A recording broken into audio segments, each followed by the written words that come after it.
start off with what you can see on the displays now, all these green marks actually showing our active units. Grey ones are probes we actually have on the system, but they're not currently inactive units. Green means everything's okay. Should we actually see any alarms or anything like that as it goes into an alarm point, it'll actually turn amber.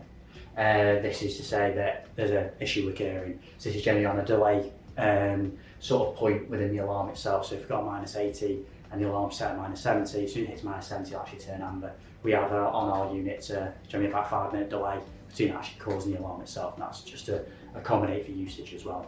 So once that 5 minutes is gone, you'll actually see these green circles actually turn red and alarm will sound. But what we can do from this screen is actually look at any of our units. So we'll look at Unit C, for instance. So here it actually shows us the actual sensors that are aligned to Unit C. So we've got the 1 temperature sensor on our air system, and the current value of the actual sensor itself, which is -81.9 degrees. From that, we've also got channel logs. So this logs anything that's happened on this channel itself. So whether settings have been changed, whether there's been alarms, anything like that, it's all basically an audit trail, which is, again, for regulatory purposes, absolutely great. You can look at each individual channel for that. Moving across from that, we can look at the graph. So in the last 2 hours, we can see how it's performed. Just see the 2 red bands, that's actually the alarm points. So we can actually see how close the actual temperature is getting to the alarm points. In this case, you can see it's actually quite far off. We've got 10 hours, 30 hours, and what I can even do as well is actually click print from the screen and actually print that graph off as well, if we ever need a hard copy as well. And then what we can start looking into is actually the settings itself on the sensors. So here we can see actually all the set parameters. So the actual probe type itself will go from -200 to +60, so we can actually set these parameters anywhere between them temperatures. Whether we've got any temporary disable settings on it, and actually the high critical alarms and low critical alarms without any delays on them. So these can actually be edited on the actual interface itself, but you'll see as soon as I click on settings, it'll start asking for a username and password, which obviously stops anyone just coming in and changing settings for us or anything like that. So it's nice and secure.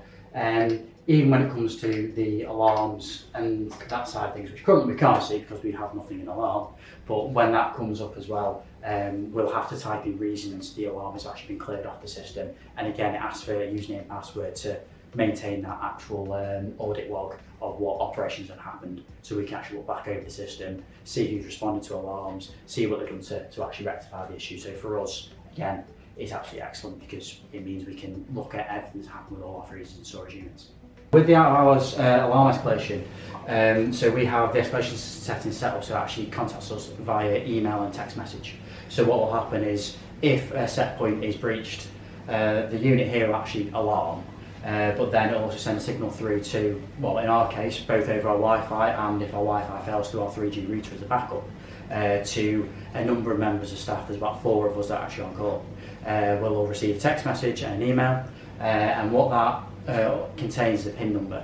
So one of our team then who is responding can actually respond with the PIN number to acknowledge it, and we also then get a message notification to say that person has responded as well. So we haven't got all of us trying to mob site, we know that somebody's actually on it. Again, all that's actually recorded in the audit log as well, which, so it's all there.